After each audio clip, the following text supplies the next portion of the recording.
Tanggung jawab sosial. Panglimbang 5 menit dina Senin Legi tanggal 10 Maret tahun 2020. Kapethik saka Injil Matius bab 20 ayat 31 tekan ayat 46.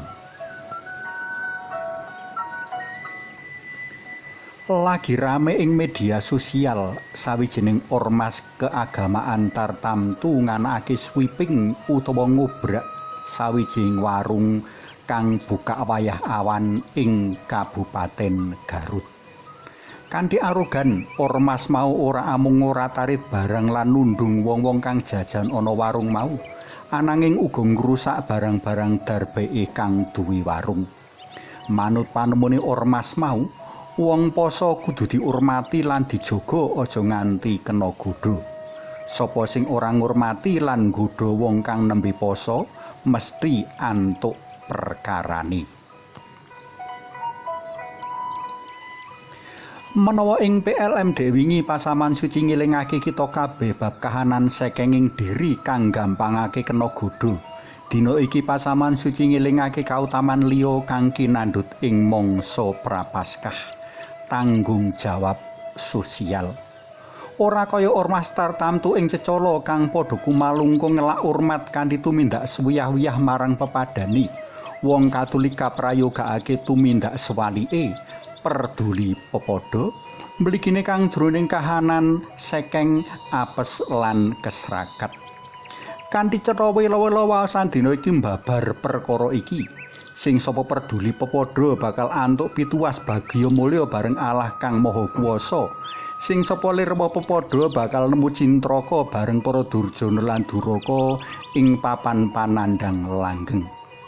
Laras karo waosan liwat Nabi Yesaya Gusti medhar karsa dalem mengkene.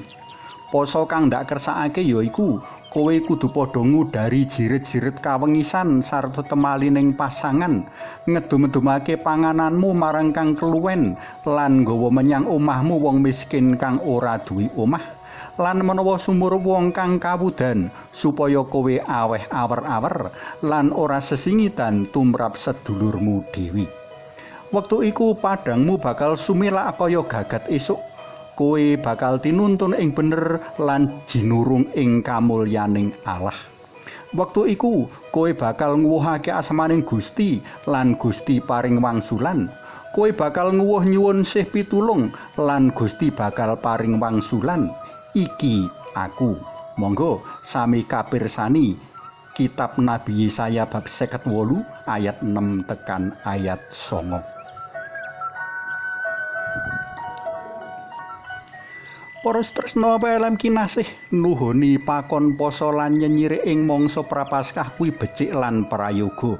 Ananging kuwi durung cukup. Kita tinimbalan peduli pepadha kang ana jroning kapesan lan kesrakat.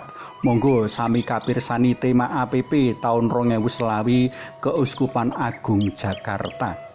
Kita uga kaprayogakake tanggap mring tangising alam lingkungan kang butuh pangkrengkuh becik, marga wareg lan tumek ing penggunaan pupuk kimia sarta kapiloro kausa asik dening tangan-tangan kang ora padha tanggung jawab.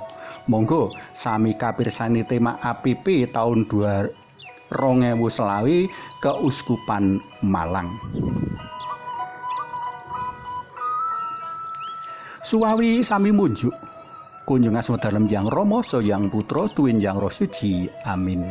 Alamo welas kawula munjuk sembah nuwun awit penget kangge peduli sesami ingkang sekeng keserakat mliginipun ugi dumateng kawontenan alam lingkungan ingkang tansaya risak lan bubrah awit saking pokaling tiang-tiang boten tanggung jawab. Mugi kanthi nuhuni dawuh dalem kawula tebih saking niat kongas sesongaran sarta tansaya damel risak ing alam lingkungan. Mugi linurna Yang Putra, Yang Rama, Yang Putra tuwin Yang Roh Suci. Kados kula buka sakmenika sarta saklami-laminipun. Amin. Kunjung asma dalem Yang Rama so Yang Putra tuwin Yang Roh Suci. Amin.